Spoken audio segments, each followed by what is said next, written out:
Good morning, everybody. My name is Anthony Jackman. I'm the Chief Innovation Officer with Expedient, and I have the pleasure to be joined by Jason Langone from Nutanix today. Welcome, Jason. Good morning. Hey, good morning. How you doing? I'm good. I think maybe to start off, why don't you just introduce yourself and tell us a little bit about your role at Nutanix? Yeah, sure thing. So good morning, everybody. Jason Langone here. I run our AI business globally at Nutanix, so I'm very fortunate. I get to speak with customers all over the world about a variety of different use cases, a lot of which are really exciting. I am on theme here because this is a coffee chat, so I'm fully caffeinated, wired, and ready to go. Let's rock. I didn't. I'm on the water theme. I had a little bit of good for you this morning. Better man than me. So I think, in your role, you obviously talk to a lot of customers. You said you see a lot of use cases. What's the theme that you're seeing in the market or amongst your customers? Because I don't think I've ever seen a space change so rapidly. What a great time to be in tech. I mean, I've been in tech 20 something years at this point, and it certainly seems like this is an opportunity, even if you kind of park technology for a moment, just for everybody's career. Like if you lean in and understand how to use this technology to generate business value and you can articulate that to, the powers that be, I mean, onward and upward, from there. I've been thinking about this a lot. Like, how do we distill, what we've learned over the last 2 years in the field, selling to enterprise and large government agencies, and kind of, I guess, where I've got it, if I was to draw out a spectrum, I don't have a whiteboard handy, but if I was to draw one out, maybe to the far left, folks that are just getting started. To me, I think that's almost universally now people starting with RAG, some ability to chat with the document repository, low risk, moderate to high reward. You can build some muscle memory and understanding an AI stack. On the middle of the spectrum, maybe, is people experimenting, dabbling, deploying agents, and OpenClaw has generated a lot of interest there. And I'm sure we'll talk about that today. And then maybe to the far right are organizations, trying to deliver AI capabilities, maybe as a service or through a provider such as Expedient to their employees, to their partners, to their business units. So that's kind of the spectrum as I see it. I mean, I'd be curious, because you talked to a lot of folks as well who are looking to get started probably yesterday. I mean, how does that, jive with what you're seeing? You're definitely right that organizations are kind of across the spectrum. And I do see it progressing quickly. Where we started in AI was asking ourselves what was preventing companies from even getting started, because a lot of our conversations were with customers that knew that AI could deliver value to their business, but they either didn't know how to get started or they had too many concerns to get started. So that's really the place where we started our AI journey, was around identity, security, control, who can access what model for what purpose, and tying it to that customer's existing identity, right? I never wanted to own the customer's identity. And that's where we started. And then we've been expanding upon it since then. And, we have the customers with the basic chat use case. Most, like you said, are chat plus RAG, because AI access to business data delivers almost immediate value. On the other end of the spectrum, we have customers that have used our platform to automate business processes that are just happening in the background now, and it's just become part of their business day to day. So really interesting. I think that's where everyone's got to get to. I mean, it's, I don't know, 10 years ago, it was all about robotic process automation, where you'd automate kind of what you could. But those technologies were fairly brittle. It was like if then else loops, essentially. Now with, the power of AI, to your point, I think the folks seeing the most value are maybe not doing the sexiest use case out of the gate. They're automating high volume, high value business processes. And maybe part of that is what they're pointing AI towards. Maybe not even the whole process, but definitely where we've seen folks be successful. Those taking those process maps from 10 years ago, identifying where they could point AI at on that process map, they're already measuring the input and the output. So it's almost immediate quantification of the value. So I'm with you there. Business processes are, gold mine. It's funny you say the not the sexiest use cases produce the most value. That's 100% what we've seen internally. My team's job is to really front run so that we're doing what's coming next so that we can distill it down and make it consumable for customers. But we've tried to take our product line and push it out internally to prove to ourselves the value that it can deliver. So our best automations, our best agents have been built by non-technical people. They've been built by That's awesome. the business team or support analysts, the finance team, the marketing team. And, we've been able to automate away thousands of hours of work for things that are really critical to the business, but they don't require, the most technical person to do it. And it's really a process that we have to follow, but they were non-deterministic. And before AI, they were unsolvable. To your point about brittle RPA, they were unsolvable. And now we have non-technical employees solving these problems in a matter of days, which is really interesting. How does your team engage these business folks, right? So you're talking business, someone who deeply understands the process, that area of the business, probably adjacent lines of business that are impacted by that flow, but probably are not hardcore technical, especially in this technology. How do you all engage? Like how does that conversation start? How do you kind of remove maybe the perceived risk around using AI for this process? Because I agree with you 100%, but I'm kind of curious, like what's the conversation starter look like? Yeah, the first thing we do is address the security of the platform up front, because most companies hopefully have someone that is concerned about security and is watching it. So we try to answer those questions first. Zoom call, spam all day long. It doesn't respect my do not disturb. So the first thing we do is address the security of the platform, and then we try to pull out of the customer what the good use case for them is, which is something that you can identify someone that actually understands the process, and not only the process that they're following today, but the why, right? Why is this being done and why is the process the way it is? We ask them to identify what are the inputs to it and what is the outcome you're trying to get, and who else in the business needs to be involved to answer these questions, right? This is the human side of it, because we're a service provider and we have to help our customers to get to the endpoint. And then it's really about getting a few of the right people in the room. We connect the data first. We walk through the real process with them, and then we map that into the simplest solution possible, right? Complex is not your friend when you don't need it. So we aim for simple, and we're creating, we already have a few, and we're creating a team of people that, we kind of call our outcomes engineers, that are technical and they understand our platform, but they also understand our customers and business process and how to translate one into the other. Man, I'm a big believer in the why. I think it's a great question. 100% going to steal that one. Although I'm kind of curious. So you asked, like, well, why do you do it this way?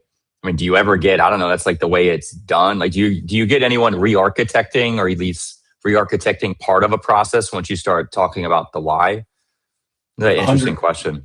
100%. And especially internally, right? Internally, I have the most pull to do things. And something I've tried to impress on people is that you can automate the thing you have today. You can automate the process exactly as it sits, or you can ask, what are my inputs and what's my desired outcome? And you can build a process that lends itself towards being automated with AI, and that can accelerate it, right? You can get there either way, but you may be able to get there quicker, or you may be able to have a more stable system if you rebuild the process to be done by AI. Yeah, it makes sense. And, you touched on security, and that was kind of like the first gate to overcome. I'll say an interesting thing that I've noticed over the last, 2-3 years, kind of in this space since maybe the birth of ChatGPT, is, if you've been in infrastructure for a long time, you're used to talking to CISOs and getting security approval and going through compliance and kind of the usual stuff you see in the enterprise. I have never spoken to more chief legal officers, general counsel. There's so much engagement with the legal team on, what models are allowed to be used. And, that's kind of been one of our lessons learned over the last couple of years is, when you're out talking to, organizations about, helping them on their journey with AI, don't wait into the 11th hour for, legal to enter the chat. Engage them early, understand if they've got, written down what kind of their policies are, things you got to think through. Can we use Chinese models? Can we not use Chinese models? Some very basic things to, a more sophisticated kind of corporate stance on the use of AI models. I'm guessing you see the same. Absolutely. Right. And that's again, if I talk about where we started, that was the purpose of our gateway, is that you can consume any model anywhere in the same way. And by corporate policy, you can dictate which models show up. You can also dictate who has access to what model, and you can dictate which models can be used for, I'm just going to send a prompt, or I'm going to bring in data from RAG, or I'm going to connect to some of my systems. You can dictate which ones you want to use. And I think we primarily at this point see our customers using the big, well-known public models, right? ChatGPT, Claude, Gemini. That's the bulk of it. We see some small model use. We can do them up through Fireworks, but we also can run models ourselves. The demand there hasn't been through the roof, but I think that's because the agent story hasn't fully caught on yet, where you start being more concerned about things like consistency of the output, and this thing's behavior is not going to change day to day. You can wrap evals around it, and you can know that it's bulletproof. Maybe you just don't want your data to leave your four walls, right? There's legitimate reasons that CISOs and others have that concern, including customer contractual requirements, right? I'm a company, and I've told customer A that their data will not leave my four walls or leave Expedient's four walls if they're operating with us. We have to have a way to respect that. And then obviously cost, right? When an agent starts burning tokens 24 hours a day working on your behalf, cost becomes important, and local models, I think, can be a good way to control that. Yeah, I mean, I think it's eye-opening when folks start to experiment with agents, and those that are already deploying or testing OpenClaw. I mean, they already know this. They probably learned this lesson in the first 24 hours. But those just entering this space or looking to enter the space, agents are always on. They're always working. They're always eating. Eating tokens. We've been looking at some telemetry with some customers where, okay, maybe an average human who's using some AI tool, Copilot, chat, you name it, is chewing through 7 to 9 million tokens a day, maybe somewhere in that range. An agent, on the other hand, could easily chew through 20 million tokens a day. That's it's one human and that's one agent. You start to extrapolate that out, and you realize, oh my goodness, these things are, they could blow your budget pretty quick. So, to your point, gateway technology becomes really important. Understanding not maybe every prompt or every request or every use case needs the Ferrari model. There is a place for the Honda Civic model. There is a place for, smaller fine-tuned models specifically for AP or for logistics. And so, again, I think it's super early days for that. But the moment people start experimenting, they realize, I went to sleep. I woke up. It went through 1 million tokens while I was asleep. What did it even do? And then the other thing too, you see as these models get more powerful, they're consuming more tokens for the same inbound prompt. And that's something else, is the models are getting hungrier themselves and generating a response. So again, it's an interesting trend to watch. Yeah, it really is. I mean, you're even seeing it show up in the public model pricing, where the new model comes out, and maybe it's not more expensive, but under the covers, they've shortened the average token length because of something they're doing, right? And it's in the background. These models are just thinking a lot more depending on what settings you give it. To your point about people running OpenClaw and this thing just burning tokens, we have an internal employee that does historically, like, career project manager, knows how to deal with a lot of information, and he got hooked on the OpenClaw thing. And in a low risk environment, he spun it up and was like, how could I make this kind of do my heavy lifting? And he's seen great success, but his token numbers are shocking, right? Like, they're not shocking surprised, because I mean, this thing's just constantly trying to get better and run all day and churning through messages and emails and documents and Jira boards and everything else. And yep. Yeah, they can eat a lot. But to your point about small models, he's used a lot of local small models, including ones that are just running on like a home PC, and he's been able to test it and show value. So there's definitely a place for the whole gamut of models.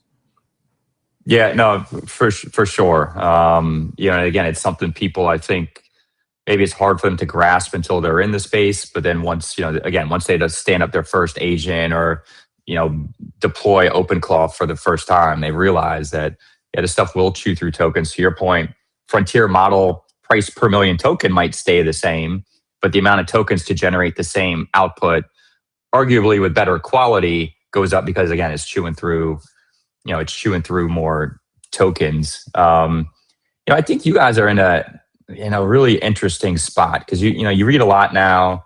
I feel like every week I'm reading an article in The Economist on supply chain of chips or memory, and there's plenty of folks we talk to. What's your timeline on getting started? Oh, it was yesterday. Or we want to get started. We want to test OpenClaw. We want to build an agent to do or to automate this business process. And so we've certainly seen a growing appetite for engaging service providers. So, an organization can remain focused on maybe the process, the compliance posture they want to have, but also, leverage someone like Expedient to manage the infrastructure, with the right set of software, delivering the right set of capabilities. I mean, I'm guessing you guys are seeing an uptick in inbound demand as well, would be my guess. I mean, we see this every day. Yeah, absolutely. Our AI product line, I would say, is by far the fastest selling thing that we've ever created. The number of inbound leads is really high, but it's not just leads, it's they're converting to real sales, and those real sales are turning into real customer value, which is really the important thing. And I think part of the reasons that customers are joining us on the journey is because we've purposefully not created a point solution where it's like, hey, here's something and AI is hot and we can go sell it.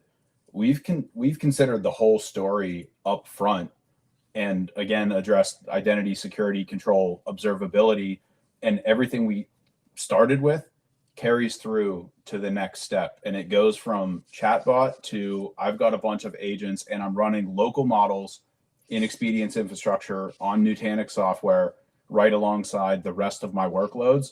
So my security and my operations team is happy because I'm not out in left field doing something new that they don't understand. I'm doing everything in a controlled manner. Yeah, I mean, you've touched on it a couple of times, like this notion of local inferencing, which you could also describe as like fixed price inferencing. And when I even think of like the stuff I've got running, outside of my corporate environment, but stuff that logs into school portals to pull grades or build lesson plans, or update some kid who's now got to take the bus instead of the walking, whatever it is. I mean, I got a fair amount of agents that run. Some use frontier models, some use external models like a Minimax as an example. It's still good, but again, more like the Honda Civic line. And then I've got a couple of rigs, at the house that I'm hiding from the missus in the utility room, just because I want to experiment, but I don't want to experiment while I'm watching my bill run up. So it's like, all right, let me experiment with some of these agents and iron out the kinks and recognize that, okay, I can do this. And maybe I need to pivot 50% of those requests or 90% or 10% of those requests to a better model at some point. But I love the concept of fixed price, inferencing. So I'm not worrying about all of my failed experiments. And, you think about how you stand up and you test and you learn anything. It's a lot of, I hit a bug or this didn't generate the right output. So I'm going to learn, I'm going to Google, I'm going to search, I'm going to try it again. I'm going to modify something. And so this rapid prototyping, to me, I'm not worried about setting off a flag on the checking account because it's burning through local tokens. And then at some point, maybe I'll migrate that through a gateway. But to me, that's an interesting thing to think through as well, depending on your level of experimentation. Yeah, I think that's a good point. I mean, if you think about it, every CEO in the world at this point knows that there is value to be had from AI, and most are willing to invest in it. But what most CFOs are not comfortable with is uncertainty about what that investment is, because, well, I've got a meter over here and there's these things called tokens, and I don't actually know how many my use case is going to need. So there's a lot of uncertainty around it versus, hey, let's commit to it and let's experiment. You kind of invest, like with us, exactly what your monthly bill is going to be. Here's your local model, and it's kind of all you can eat as you learn, and cost optimize as you go, right? Because you'll find the use cases. Yeah. It's like, I need a frontier model for this. It's probably not most tasks. It's probably, yeah, it's spot on, especially if you're not doing hardcore, code dev, you're not writing, banging out code. It's certainly, and you're not some multimedia agent or a big fashion house in Italy. You're probably right.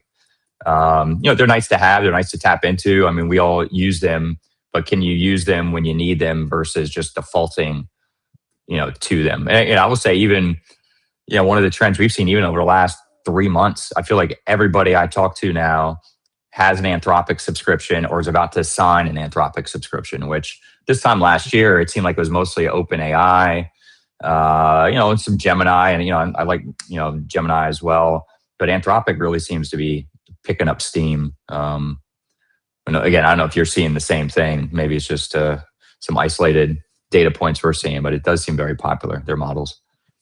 Yeah, I always like to judge by my my friends that are not in the tech industry. And what are they talking about? And like ChatGPT, almost like it became a verb. It was like saying you're going to Google something. Oh, ChatGPT. That was a year ago. I hear a lot of Claude now from non-technical people, which, that doesn't mean that that Anthropic's running ahead and is going to win the race. It just means that they're both running so fast and they both produce massive value and have kind of hit escape velocity.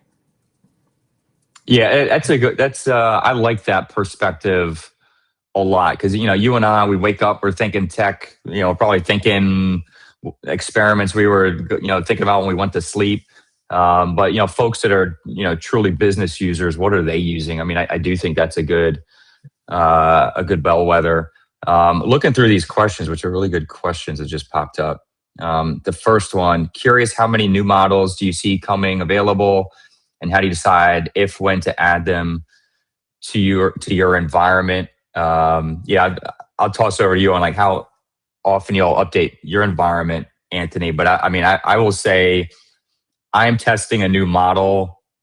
Probably every other week. I don't think that's an exaggeration. Where we saw Google released a nice local open weight model. I don't know, in the last 7 days, people have pivoted to, depending on what your use case is. You got things like Minimax and GLM. And again, are you allowed to use Chinese models? You're not allowed to use Chinese models. That dictates a lot.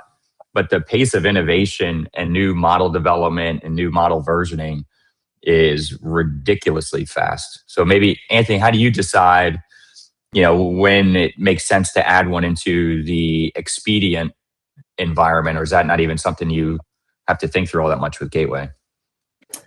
We do still have to think about it, right? Because we have to make it available to our clients. And there are some considerations, right? Even if you take OpenAI or Anthropic, they release a new model, right?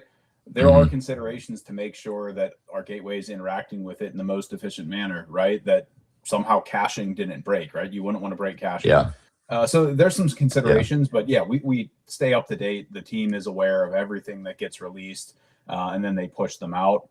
I will say, maybe a month or so ago, I think we weren't on the ball enough, but we identified it, and now it's like, nope, this is top priority. Our customers want these things like the next day or like the next week at the latest, because the news releases are just constant. It's 4.5, it's 4.6, 5.4, 5.5. It's nonstop. Yeah. And then obviously there's the the Chinese models or the open models. And those are really just being aware and choosing what our catalog is. I don't think our customers want to log in and see a billion different models. I think they want to see. Agreed. I think they want to see the majors, a light selection of what the winners in the open market are, and of course, to any one client, if they were to make a request to us, we could make anything available. Of course, we could scope the hardware, and we'll probably talk about this, and run it on Nutanix AI internally. Or we can spin it up in one of our partner locations where we can run local models as well. Yeah, so that's an interesting point too, because we've seen organizations who might, a new model comes out, Google releases one, there's a new Quint, whatever the model is, And, the chatter, the leaderboard looks promising. The chatter in, Reddit or Discord sounds promising. Maybe they already have in mind, like, okay, this might replace the current model we're using. Maybe we do want to do fixed costs, but we want to test it first. And that's normally a spin up of resources external to the organization. I mean, almost always, it seems, unless someone's, investing in large GPU farms on-prem. So I think that's interesting. I mean, the second question here, maybe how does a smaller organization, manage token growth, have a good cost control posture? Some of it comes down to like rate limiting, routing to the appropriate model. I don't know if you got any other thoughts there, Anthony. I mean, you hit two of them, right? Rate limiting, which can be done at an organization level, a team level, a user level, a model level, a project level, right? So there's various ways to do that. So you can rate limit, you can just govern total spend per user. But we also give our clients visibility out of the box down to the user level of what models they're using, how many tokens they're using, what the kind of aggregate cost is. And for most of our clients, we actually do try to give them that close to unlimited experience where it's like they know what they're buying and we know what the average user looks like. And we just want to enable them to run. And in terms of the router, that's the default that most of our clients use. We have a smart model router that's built directly into our chatbot. So our clients can just fire a question at it. They don't really have to think about which model should this use. It will pick an appropriate model. It will know whether or not to tie in the RAG sources. I mean, our clients can, of course, pick which ones are going to be available to it. But we've really tried to aim for that easy experience. And I don't want clients sitting there thinking about what their token burn is going to cost all day. I'd like them to just know up front what kind of usage they're going to get. Yeah, I was looking, I couldn't agree more. I was looking for a screenshot, but I can't find it. So I had an agent I stood up about a week ago and I pointed it directly to a model. I didn't plumb it through a gateway. I gave it some tasks that I wanted it to do. Again, personal stuff, not necessarily work related, but still saves me time to get out and pull weeds or whatever else I need to do, on the weekends. And I actually didn't wake up to it. I came back in the afternoon and it was like rate limit exceeded. And to me, I mean, it's like the greatest reason why you would want something like a gateway. It's like, okay, this thing's plugging along. It had a hard cap of X, and I just pointed it to a single model. If I was using a gateway technology, it would say, okay, well, you've burned through your quota this minute, this hour, this day, this week, this month on this model, but we can redirect it. I've looked at this request. This request isn't rocket science. I can redirect it to, a cheaper model that you still have capacity on, or you still have, a token budget on. So again, I think this technology becomes almost critical, especially when people continue and start experimenting and then start moving into production usage hockey sticks. And then, the third question in the chat here is a really important question. Are tokens, primarily a unit of measure for agents, versus things like chat? And the reality is it's the currency for any AI you're doing. The difference is agents will burn through a lot more. And the easiest way maybe I can think of to articulate it, if Anthony and I are banging away at a chat prompt, we're humans. We got to type. We get an answer. We think about the answer, or, chew on it. We type and we bang on the keyboard some more. But there's a fair amount of latency just because we're humans versus software, who's responding to software operates at just a very different speed. And so there's not as much delay for the human to think through something. You got software talking to software, 2, 5, 10x at the speed of what Anthony and I could do on a good day, fully caffeinated. So that's one of the reasons why token consumption is exponentially higher with agents. Yeah, there's an interesting data point here. I don't know if this is good or bad for me, but Claude will tell you your peak token consumption hours, and it adjusts over time. Mine has never been before midnight. But the interesting thing is, I'm actually not always awake. It's that I tee up a bunch of work and then I fire it off while I go to bed, and I wake up in the morning and it's like it's Christmas morning. I'm waiting to see what got done overnight. Man, we are very similar. So I got 2 dogs. I take them for a nice long walk every night, like 10 o'clock, 10 to 11. We're, walking down by the river or wherever it is. And the idea is, I'm normally thinking about something. And, I'm typing, I use Telegram's kind of the front end I use for most of my agents. So I'm typing kind of stream of consciousness, or I'm dictating stream of consciousness to work on. And again, like you, I hit go, I'm done kind of thinking about that. And, 4:30 or 5 a.m. when I wake up, it's like you said, it's like Christmas morning. It's like, oh, okay, like you've been working on, oh, you got stuck here. Let me get you unstuck. And it's awesome in my opinion. I like to think, you and I are probably fairly productive people. We probably need a better work-life balance. Maybe we could argue this type of technology can do 2 things. It can make you a lot more productive, which is great, and it will.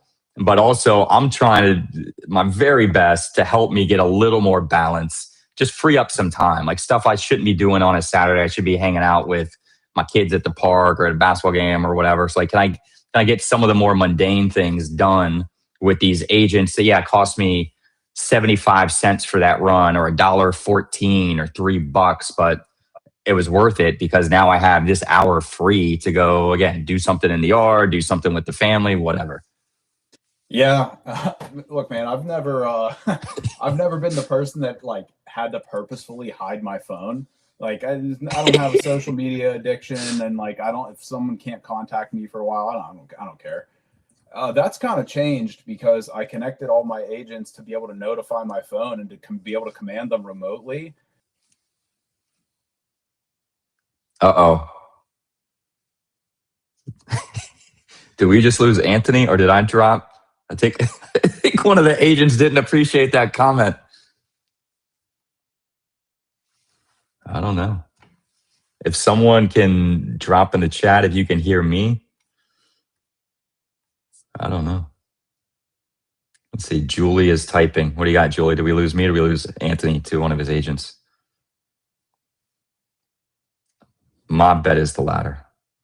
We lost Anthony. Okay, so hey, let this be a lesson. You talk smack about your agents, they might do things. So the security boundary that you give them access to is important. And look, and he's back. I guess he apologized. I'll say even for me, because I use OpenClaw now for. Oh, you're back. I was cracking jokes that your agents took you out. They might have. I think they heard. Kind of the point, just to kind of close the loop. I was cracking jokes while you're gone, but I use OpenClaw to do a fair amount of things. I use NA to N, some other things, but OpenClaw is what I've been gravitating towards lately. And I use a fair amount of like remote browser control, so it could do things on LinkedIn for me. It can do things on various websites, but it is really important that you think through all that you're giving your agent access to. Am I giving it read-only access? And again, how am I thinking through browser sessions? I mean, there's a lot to think through, because then when you get, a little loose with the tongue like Anthony here, and you start talking smack about your agents, can they do something? Can they go execute a bad trade in your E-Trade account? Yeah, that's a really important point, and it's kind of where our focus, or where our attention is going to be focused next. Something my team's already working on is, how do we serve up the secure way for agents to interact with all of these things in the same way on an ongoing basis, including things that most customers wouldn't think of. People think of credentials, people think of network access. They don't think about, well, do I really want the token for this service to be, like the security token for this service to be seen by the model? Probably not. You want to inject it in real time behind the scenes. We always think in human space of who's allowed to access what, but in agent space, it's about what agent can access what, for what purpose, and when. And trying to make that programmatic and understandable, I think, is important. And it's not an easy problem to solve, especially not for most customers. That's kind of where our attention is going for, not something that's available today, but something that's going to be coming next.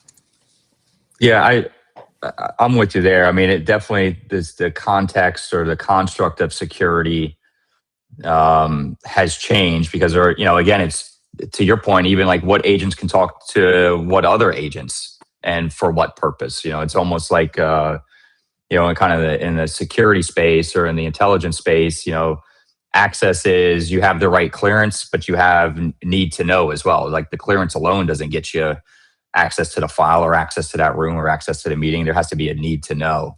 And, kind of using some of these constructs as well in the agentic space, the trust but verify as well. Like, I think these things become, really important. So I'd be curious, like if we've got someone on this, on this live stream right now, and maybe the only thing they've done is, they've played around with Chat GPT, and maybe even on a personal level, maybe not even really at work.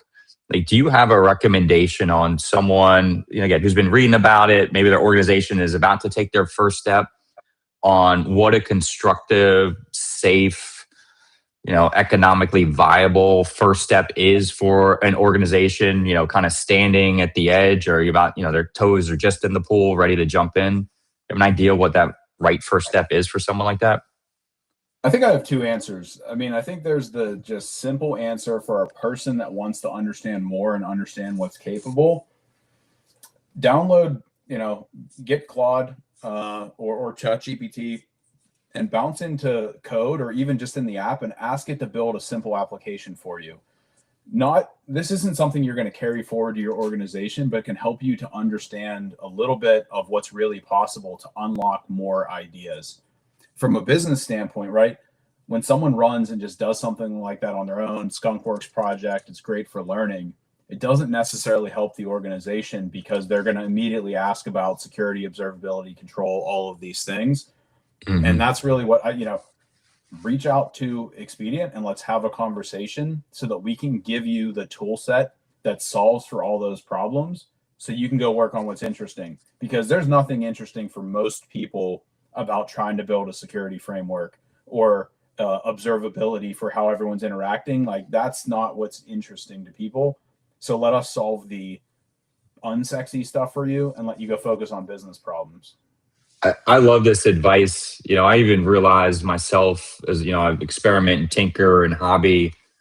I don't even want to be in the weeds on most of this stuff. Like I want a stable platform where I'm focused on building out whatever I want to build out. And, a fair amount of what I do is also testing models and seeing how this works and can I reduce my own cost.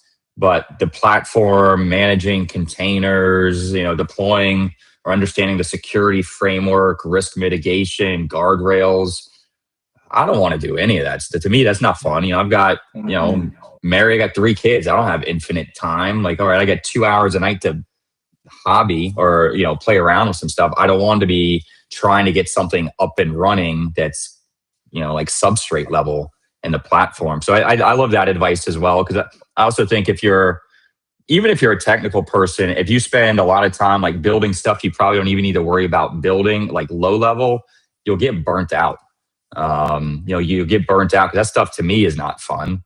It's not sexy. You're not really building anything of value. You're just proving that you can pull something off GitHub, deploy it on whatever device you're deploying it on, work through the kinks, and eventually 3 days later and very little sleep, you got it up and running. And now you can start building your agentic workflow. Just go build the flow, the workflow. 100%, man. And that's, that workflow you just described where it's like, oh, I'm pulling stuff from here and I'm launching and seeing what works. And 3 days later, boom, I have something awesome. That's like the 3 most dangerous sentences that have ever been said for an actual enterprise. Right. Yeah, for sure. But those people that are doing that, that's, it's the company's job to enable them to do that within a proper framework so that the company can get the value out of it and the employee's happy with what they're working on. That's kind of the goal state. Yeah, for sure. I know we're kind of coming up on time here. We talked about first step.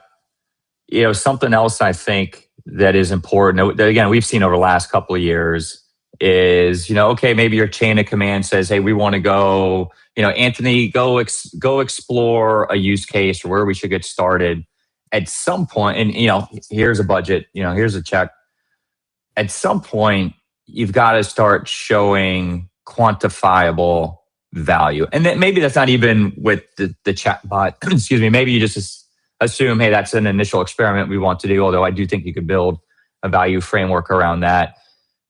How does Expedient help show or think through the value of AI? Because when I think through the organizations we've seen most successful, and they've really leaned in, and they're a really progressive organization in their adoption of AI, their adaptation of their business processes around AI. They've got IT leaders that speak like CFOs. They're talking net present value, additional free cash flow, which is how ultimately this should be framed. This is business value. These should be business discussions. How does Expedient help organizations take that big step kind of internally, organizationally, buy-in? So you hit on something important there, or not, maybe not important, but it's kind of a given. I think everyone knows they can get value of giving their employees access to AI. Use the chatbot. Okay, it's relatively low cost. It's easy to give to everyone. Okay, but the next thing, right? We recently released what we call our agentic workflow engine, which is the simple workflow builder, the simple agent builder that gives you all the same security, observability, control, and visibility into what it's doing. And our goal with that product is that when we sell it to a customer, that within 3 months they have real use cases running in production that they can define the value of. So they know every time this thing runs, I've saved 2 hours of human labor, and here's how much human labor cost me. And the platform tracks every time it runs and exactly what it did and how long it took, etc. So there's a direct translation from A to B. And the truth is that it only takes one, for in our average client size, 1, maybe 2 use cases to where the whole platform just pays for itself. Like you get 1 thing in production, 2 at most, and this thing is paying for itself. And now everything else is gravy. And if your token consumption starts going up because you're building more, now the CFO understands that token translates directly to value, and the value is multiplied by an order of magnitude or more. It's a tremendous answer, because I don't think this is part of the platform, so to speak, that most folks think through, right? Maybe they recognize, hey, we got to understand security, we got to understand reliability, resilience, the ability to do rapid prototyping, an agent framework, blah, blah, et cetera, et cetera. But I don't think a lot of people think through what the value framework is, how they're constantly measuring. The fact that you all have not only thought through that, but delivered that capability, to me, becomes really important. Again, we've all been in various roles in our IT careers. Many of us have been in budget meetings where it's like, okay, there's 15 AI projects, 7 are going to get funded. Normally the 7 that get funded, maybe one of them's hard correlated to security or disaster recovery. The rest of them are, what's the business case? Can you justify the value for the amount of investment you're asking? Can you show your work on that calculation? Can you help me understand the risk and how you're going to mitigate the risk? And so having this, within the Expedient platform front and center, to me is you did a lot of the hard work for people. I mean, you could certainly, pull token telemetry and understand, organizational structure and headcount and fully burdened. I mean, you could try and build this yourself, and you can, but again, I come back to, for me, if it's already built, awesome. I can stay focused on, automating my business processes or spending time with my end users to get them comfortable using the platform so we can drive more value across the organization. I think that's awesome, Anthony. Yeah. I think we're almost up on time here. I think what I want to kind of close out with is tying everything together. I think a lot of people view it's like AI and infrastructure, and infrastructure's over here. It has to be a unified story, right? Because the end game of AI is having the appropriate system to where, yes, you have agents running all day, but you also have employees self-serving, building new agents and building new applications, and that those have to be able to run like everything else that you have. And like I said, Expedient considered this from the start, and it's part of the reason we chose to partner with Nutanix on it, right? We're using the gamut of Nutanix software. Yeah, much appreciated. to run all of this, right? Right. So our gateway and our agents run on NKP. The next logical extension is when clients start building custom apps with all the security we talked about, that they deploy directly into the Expedient infrastructure. And this is, I have a real world example. So I built an app that I vibe coded that had business value for Expedient. And one of the guys on my team created me a skill, and I went into the chat and I typed /launch to Expedient, enter, into a production Kubernetes cluster with proper DNS, certs, security, all of our existing security posture, everything. And yes, I know how to do that myself, but the point is I didn't have to. Like /enter, go, right? And I think that's where this all ends up. And the takeaway for customers is, to consider that the decisions you're making today are going to paint what's possible for you over the next few years. And infrastructure and AI have to be viewed as a unified strategy. It can't just be one or the other, or two separate paths. You're going to run into a lot of challenges.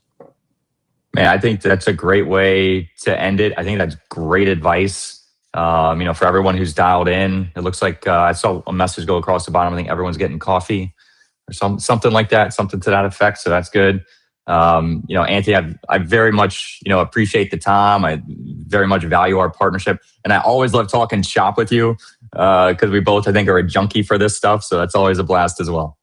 Yeah. Great to see you somewhere that's not a conference. That as well. Yeah. All right. Thanks everybody for joining. Jason, great to talk to you, and I'm sure we'll Likewise. talk soon. Sounds good. Take care, everybody. Bye. Bye-bye.